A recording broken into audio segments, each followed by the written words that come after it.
Chers frères, chères sœurs, alors que nous sommes toujours en pandémie, même en confinement, même si c'est au début d'un déconfinement qui se réalise de façon inégale, avec prudence, avez-vous remarqué comment l'être humain a sa propre complexité, ses propres contradictions, et auxquelles nous sommes confrontés à travers ce confinement?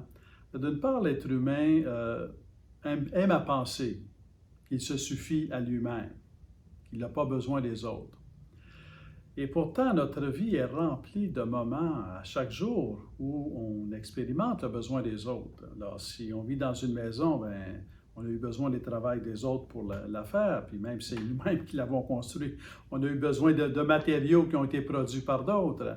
À chaque jour, pour manger, on a besoin de manger, c'est indispensable, sans ça on ne vit pas. Bien, on a besoin de ceux qui travaillent la terre, de ceux qui transportent la nourriture. On a besoin des autres pour vivre. Et ça se manifeste à travers 1000 événements quotidiens. Et alors qu'on est dans un mode confinement, ben oui, on se redécouvre soi-même, on redécouvre les membres de notre famille, mais en même temps, après quelques semaines, ben, on redécouvre qu'on a aussi besoin des autres, qu'on a besoin de se rencontrer, qu'on a besoin de construire des projets ensemble, qu'on a besoin de pouvoir se voir, se toucher. Et donc, on a vraiment besoin des autres.